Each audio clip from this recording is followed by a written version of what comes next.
বড় জানোয়ার হলে, প্রধানমন্ত্রীকে বাদ দিলাম, যদি আপনি হিসেবে পিতা হিসেবে যদি আপনার মেয়ের সাথে আপনাকে নিয়ে এরকম তুলনা করা হয়, যেই করুক, ঘটনার প্রেক্ষাপটে গতকাল থেকে ঢাবি রাবি ওই কুমিল্লা বিভিন্ন বিশ্ববিদ্যালয়ে প্রায় রাত 12টা 1টা পর্যন্ত এই মানে একে অপরের সংঘর্ষ, মারামারি, কাটাকাটি, ফাটাফাটি, এটাকে কেন্দ্র করে আমাদের চরিত্রটা কোথায়? কোন চরিত্র নিয়ে বসবাস করছে? কোন চিন্তা চেতনে আমরা আমাদের জীবনকে অতিবাহিত করছি? চিন্তা করতে পারেন একজন পিতাকে তার কন্যার সাথে চিন্তা করা যায় এরকম ফটোকার্ড তৈরি করা? যেই করুক, আল্লাহ ধ্বংস করুক, বলেন আমিন। শুধু প্রধানমন্ত্রীর জন্য না, আজকের মানব জাতি এতটাই বিভ্রান্তির মধ্যে আমরা পতিত হয়েছি। যদি আল্লাহর প্রতি আপনার আমার মুমিন হিসেবে যদি মহাব্বত থাকতো, তাহলে এই যে দুনিয়ার যে কলহ, মারামারি, দ্বন্দ্ব, ফাসাদ, এগুলো কি সংগঠিত হতো? কারণ ভালোবাসা তো আল্লাহর জন্য না, ভালোবাসা হলো নেতার জন্য, ভালোবাসা হলো দলের জন্য, ভালোবাসা হলো দুনিয়ার জন্য, আপনার ভালোবাসা হলো সম্পদের জন্য। বলেন তো সম্পদ দেওয়ার মালিক কে? তাহলে সে আল্লাহকে ভালোবাসেন। যদি আল্লাহ আপনাকে গরিব রাখে, গরিবই থাকেন আলহামদুলিল্লাহ, যদি মধ্যবিত্ত অবস্থায় রাখেন তাও থাকেন আলহামদুলিল্লাহ। মানে এতটাই এমন একটা দেশে আমরা বসবাস করি,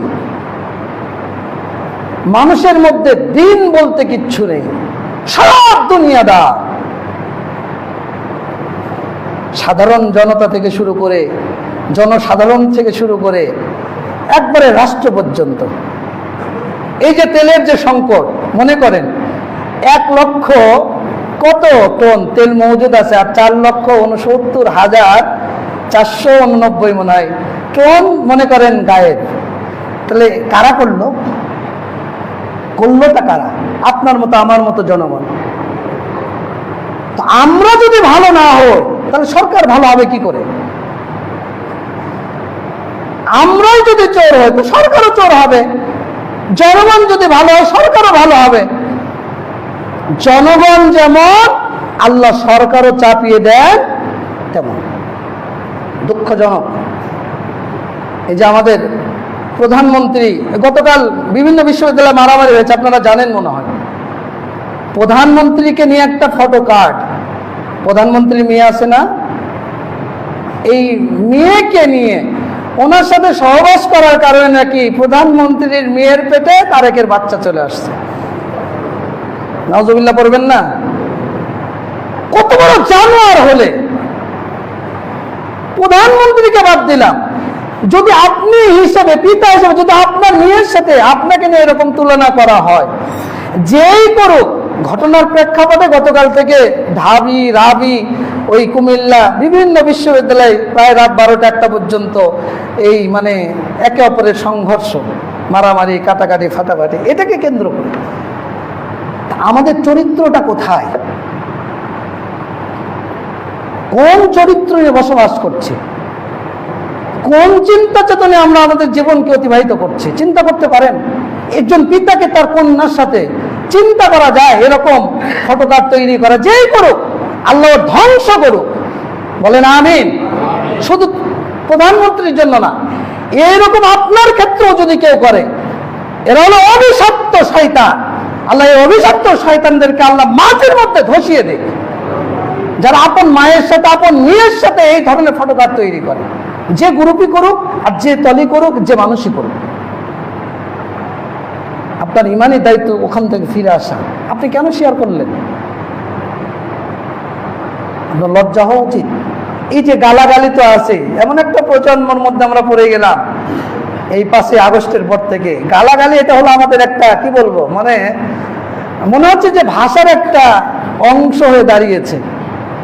জঘন্য অকথ্য ভাষায় ঢাকা বিশ্ববিদ্যালয়কে আমরা বলি যে দক্ষিণ এশিয়ার নাকি অক্সফোর্ড। আরে অক্সফোর্ড না, এটা হলো ডালফোর্ড।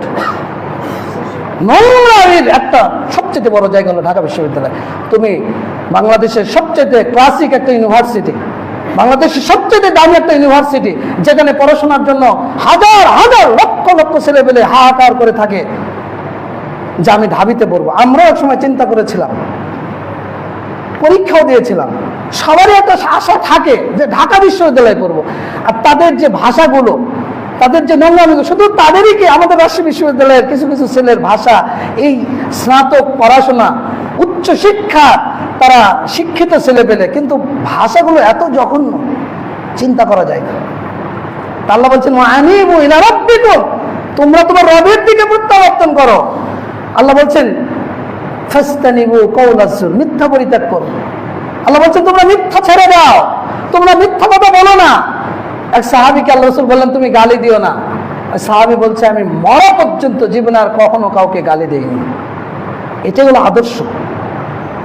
আপনি কেন গালি দেন? আপনি কি নিজেকে শিক্ষিত প্রমাণ করতে চাচ্ছেন?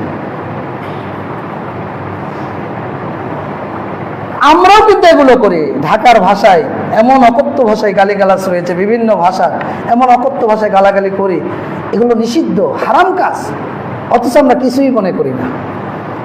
তা এই যে আলিল কেয়াত, এটা আপনার মধ্যে নাই বলেই তো আপনি এটা করেন।